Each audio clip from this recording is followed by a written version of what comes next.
नमस्कार, मैं अंजू मिश्रा, स्वागत है आप सभी का हमारे चैनल में। बिहार में एनडीए को मिली प्रचंड जीत और कांग्रेस और महागठबंधन को मिली करारी हार के बाद कांग्रेस इस हार को एक्सेप्ट नहीं कर पा रही है, तो वही महागठबंधन टूट की कगार पर है। महागठबंधन के अंदर बड़ी फूट हो चुकी है।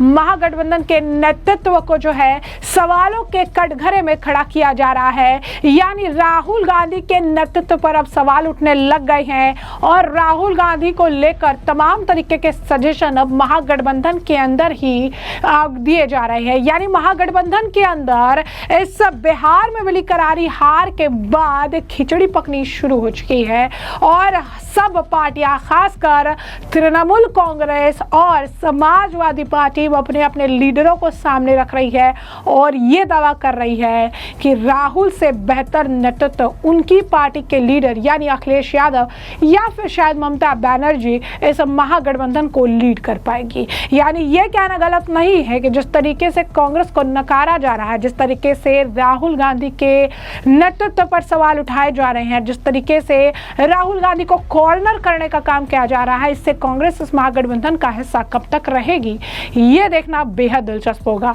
अब ऐसे में आपको बता दें कि खबर जो सामने आ रही है ये कहा जा रहा है कि पहले तृणमूल कांग्रेस, क्योंकि तृणमूल कांग्रेस के एक नेता का बयान सामने आया था जिसमें उन्होंने पूरे तरीके से साफ तौर पर यह बयान देकर यह कह दिया था कि ममता बनर्जी महागठबंधन को अच्छी तरीके से लीड कर पाएगी। दरअसल तृणमूल कांग्रेस के जो है पश्चिम बंगाल वाइस प्रेसिडेंट जयप्रकाश मजूमदार है, उन्होंने ये बयान दिया था कि कांग्रेस अब एक्सेप्टेबिलिटी और अपनी पॉपुलैरिटी दोनों खो बैठी है। ममता जो है एक आइडियल लीडर होंगी जो महागठबंधन को लीड करेगी। यानी पहले तृणमूल कांग्रेस ने ही इस मामले को लेकर सवाल उठाए थे, नेतृत्व पर सवाल उठाया था और बस थोड़ा ही समय हुआ है उनके इस बयान को लेकर कि समाजवादी पार्टी भी अब सामने उठ खड़ी हुई है और अब सपा ने भी लीडरशिप चेंज को लेकर बड़ा जो है दाव खेल दिया है। कहा जा रहा है कि समाजवादी पार्टी ने भी कहा है कि महागठबंधन में अब नेतृत्व बदलने की ज़रूरत है, बदलाव की ज़रूरत है। अखिलेश यादव को अब इसे लीड करना चाहिए, अखिलेश यादव को जो है इसे आगे लेकर चलना चाहिए। यानी एक तरफ ममता बनर्जी की पार्टी कह रही है कि ममता बनर्जी बेहतर लीड कर सकती है, दूसरी तरफ अखिलेश यादव की तरफ से कहा जा रहा है कि अखिलेश यादव बेहतर लीड कर सकते हैं।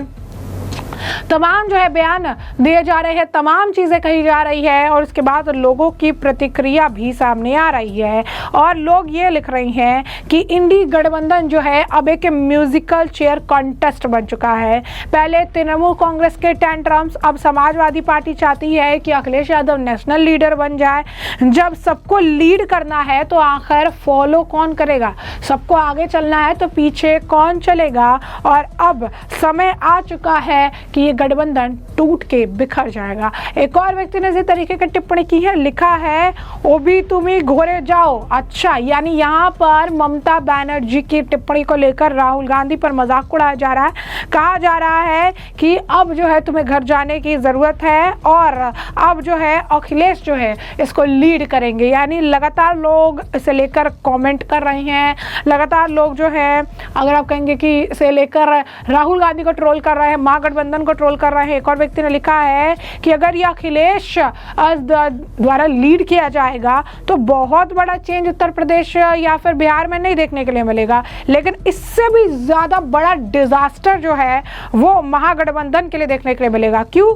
क्योंकि ऑपोजिशन के अंदर कोई भी पैन इंडियन लीडर नहीं है जो कि प्रधानमंत्री नरेंद्र मोदी को मैच कर सके। इनफैक्ट ये कह रही है कि अगर मोदी भी राजनीति से चले जाते हैं तो मोदी के पास भी मोदी जी जैसा 3-4 लोग हैं, लेकिन कांग्रेस के पास तो एक व्यक्ति भी नहीं है। यानी यहाँ पर जो है कैपेबिलिटी की भी बात की जा रही है, नेतृत्व क्षमता की भी बात की जा रही है और महागठबंधन का टूटना तय है। कमेंट सेक्शन में भी लोग इस बात पर मुहर लगा रहे हैं। उनका भी ये मानना है कि बीजेपी के पास लीडर्स की कमी नहीं है, मोदी के बाद भी बीजेपी के पास कई लीडर्स और कई चेहरे हैं, लेकिन समाजवादी पार्टी, महागठबंधन, कांग्रेस के पास कोई एक ऐसा चेहरा नहीं है जो लीड कर सके या पैन इंडियन लीडर हो, जिसका नेतृत्व इतना मजबूत हो या जिसकी आप कह सकते हैं पहचान इतनी जो है पॉपुलैरिटी इतनी ज्यादा हो, या फिर जो इतना बड़ा पोजीशन जो है हेल्ड कर रहा है पैन इंडियन लेवल पे, ऐसा कोई लीडर जो है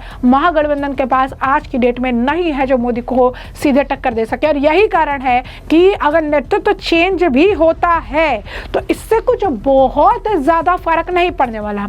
एक और व्यक्ति ने लिखा है कि बिहार हारते ही इंडी गठबंधन का असली चेहरा जो है दिखने लग गया है, ना कोई रणनीति है, ना कोई तालमेल है, बस कुर्सी के लिए सिर्फ फुटबॉल है। यानी पूरी तरीके से कुर्सी का खेल चल रहा है, कभी तुम बैठो तो कभी तुम बैठो तो कभी तुम बैठो। उसके बाद वो लिखती है कि समाजवादी पार्टी, तृणमूल कांग्रेस हर कोई खुद को नेता घोषित करने की होड़ में लगा पड़ा है। ऐसे बिखरे हुए कुनबे से एनडीए को चुनौती ये सिर्फ दिवस स्वप्न है, यानी सिर्फ सपने देखने जैसा है। आपको बता दें कि बिहार में मिली करारी हार के बाद कांग्रेस के कई नेताओं के बयान सामने आए, चाहे वो तारिक अनवर हो या अन्य नेता हो, सभी ने हार का टिकरा चुनाव आयोग, SIR और तमाम अन्य मुद्दों पर फोड़ा, लेकिन किसी ने भी नेतृत्व को लेकर सवाल नहीं खड़े किए। उल्टा इसे लेकर जो है लगातार दूसरे अलग रीजन निकालते रहे, 4-5 अलग जो है मौका देते रहे, अन्य मुद्दे उठाते रहे, लेकिन नेतृत्व की क्षमता को लेकर सवाल किसी ने उठाया। जरा सुनिए तारिक अनवर का बयान और कांग्रेस के अन्य नेताओं का भी बयान कि किस तरीके से हार का ठिकरा जो है वो पूरी तरीके से चुनाव आयोग और SIR पर फोड़ा गया। जाने देती है, हम लोगों ने कई स्टेट्स में देखा है और उनका अल्टीमेट उनका गोल यही होता है कि हम, मेरा चीफ मिनिस्टर हो, हम पूरा कमांड हमारा हो। यहाँ तो उनकी मजबूरी है, क्योंकि जिस तरह के रिजल्ट आए हैं उससे ये लगता है कि नीतीश जी के लिए बिहार के लोगों में अभी भी उनके लिए हमदर्दी है, सहानुभूति है, जो भी कहा जाए। तो इसलिए भारतीय जनता पार्टी शायद फौरन कोई एक्शन न ले, लेकिन उनका टारगेट है और वो जब देखेंगे, महसूस करेंगे कि सही समय पर इसको ऑपरेट किया जाए या इसको अमल में लाया जाए। सर, SIR के अलावा जो दिए गए महिलाओं को, वो एक बड़ा फैक्टर रहा है एनडीए की जीत में। बिल्कुल, हम लोग तो लगातार इस बात को कह रहे हैं कि इलेक्शन कमीशन का बिल्कुल गौल हो जाना इस इशू पे, जबकि कोड ऑफ कंडक्ट लागू हो चुका था और उसके बाद पैसे लोगों के खाते में ट्रांसफ़र हुआ, महिलाओं के खाते में ट्रांसफ़र हुआ, तो ये तो बिल्कुल एक तरह से खुलेआम उन्होंने फेवर किया एनडीए का और उसका लाभ उनको मिला। ये तो कोई इससे इनकार नहीं करता है, क्योंकि बिहार एक गरीब राज्य है, गरीब परिवार वहाँ रहता है, लोग गरीब हैं, तो उनके लिए तो 10,000 एक बहुत बड़ा अमाउंट होता है। सर, क्या कांग्रेस पार्टी की ओर से गलती हुई 50 सीटें या उससे अधिक मांगना या उससे कम मांगना? आपकी इस पर? नहीं, मेरा कहना ये है कि जो सीट को लेकर जो काफ़ी दिनों तक वो मामला सुलझा नहीं आपस में, उस मामले को जल्द से जल्द हल हो जाना चाहिए था। ये मैसेज नहीं जाना चाहिए था कि हम सीट को लेकर हमारा आपस में कोई मतभेद है, उसका नुकसान हम लोग को हुआ है। दूसरा जो फ्रेंडली फाइट हुआ उसका नुकसान हुआ है। क्या 50 सीटें या 60 सीटें जो लड़ी कांग्रेस पार्टी ने वो ठीक थी, या जिस हिसाब से पार्टी उससे उन्हें और कम मांगना चाहिए था या ज़्यादा मांगना था? नहीं, देखना चाहिए था। वही तो मैं कह रहा हूँ कि इस मसले को समय रहते ही कहा जाए कि जल्द से जल्द उसको हल निकाल लेना चाहिए। ये जो मैसेज गया कि सीटों को लेकर मतभेद है गठबंधन के अंदर, ये मैसेज से बचना चाहिए था। तो जैसे कि आपने इनका बयान सुना, वहीं आपको बता दें कि पप्पू यादव का भी कुछ इसी तरीके का बयान सामने आया है, उनका भी कुछ इसी तरीके का रवैया है। वो तो कहते हैं कि ज्ञानेश कुमार जेल जाएंगे, ज्ञानेश कुमार का कुछ नहीं होने वाला है। तमाम तरीके के बयान उनकी बौखलाहट को दर्शा रहा है। जरा सुनिए क्या कुछ इनका भी कहना है। बिहार की जनता ने नीतीश जी की अंतिम पारी के लिए एक बेहतर दया किया है। चेहरा तो व्यक्तिगत जीवन में है, एक अच्छे इंसान है वो। 20 साल से है उन्होंने जो सेवा की, तो आज भी यदि बीजेपी कहती है कि हम जीते हैं तो नीतीश जी की कृपा पे ही तो जीते हैं।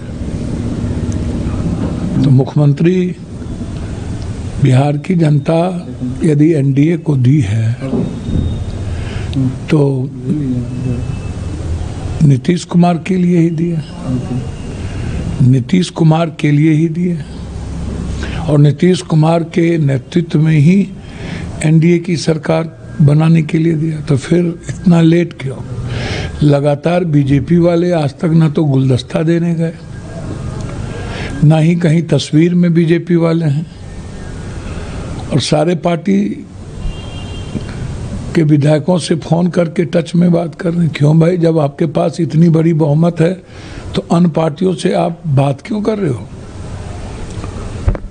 मतलब अंतिम तक प्रयास करोगे नीतीश कुमार जी को खत्म करने के लिए? अब भी मन नहीं भरा है। साजिश करके जीते, चोरी करके जीते, और ज्ञानेश के दम पर जीते। ज्ञानेश को आज हो कल हो जेल तो जाना ही है, ज्ञानेश नहीं बचेंगे। ज्ञानेश की ताजीवन जेल में बीतेगी आने वाले समय में, आप लिख लो। जितनी बड़ी चोरी उसने की है लोकतांत्रिक व्यवस्था के साथ और संवैधानिक दायित्वों के साथ, सब कुछ सामने में है। एसआईआर है, फिर 22 लाख वोटर को जोड़ने का है, फिर जीविका को आप चुनाव आयोग में आपने जिम्मेदारी भी दे दी, उसके अकाउंट में पैसे भी दे दिए, वाह रे वाह। और 6 तारीख को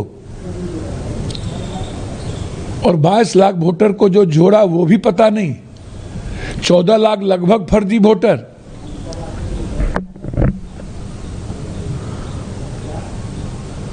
सात करोड़ 42 लाख दिखा रहे हो एसआईआर के बाद, और चुनाव वोट में गिर गए 7 करोड़ 45 लाख।